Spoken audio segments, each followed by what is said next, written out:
திரு மகேந்திரன் அவர்களிடம் எனக்கு வெகு நாளைய நட்பு. படங்கள் நாங்கள் குறைவாக செய்திருந்தாலும் நட்பு வலுவாக இருந்தது. பக்கத்து ஊர்க்காரர், பரமக்குடிக்கு பக்கத்து ஊர்க்காரர், அது ஒரு நெருக்கம் போக திறமையாளர் என்று நான் வியந்த மனிதர்களில் அவர் ஒருவர். தங்கப்பதக்கம் காலத்திலிருந்தே தெரியும். பிறகு கூடி பல படங்கள் செய்திருக்கிறோம். ஆனால் முதலில் முள்ளு மலரும் படத்தில் நான் நடிக்கிறதா இருந்துச்சு. திரு பாலுமந்திரா அவர்களையும் தமிழ் படம் செய்ய அவ்வளவா ஆர்வம் இல்லாமல் இருந்த பாலுமந்திரா அவர்களையும் இவரையும் எங்கள் வீட்டில் இப்பொழுது மக்கள் நீதி மையம் ஆஃபீஸாக இருக்கும் இடத்தில் அவங்க ரெண்டு பேரையும் சந்தித்து வைத்தது இன்றும் பசுமையாக என் மனதில் நினைவிருக்கிறது.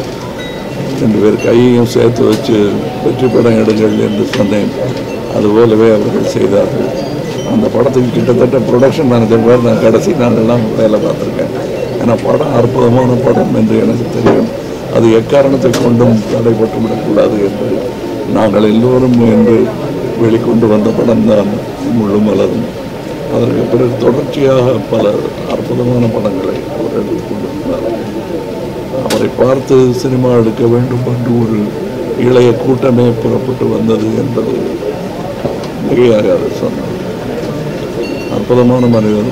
ஆரம்பங்கள் எளிமையாக இருந்தாலும் அவருடைய முடிவு உன்னதமான உச்சத்தை தொட்ட பிறகுதான் ஏற்பட்டிருக்கிறது என்பது எனக்கு சந்தோஷம்.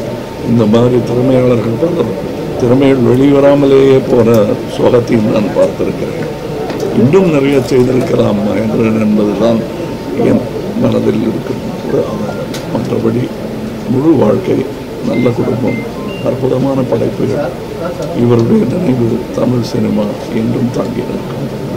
நன்றி.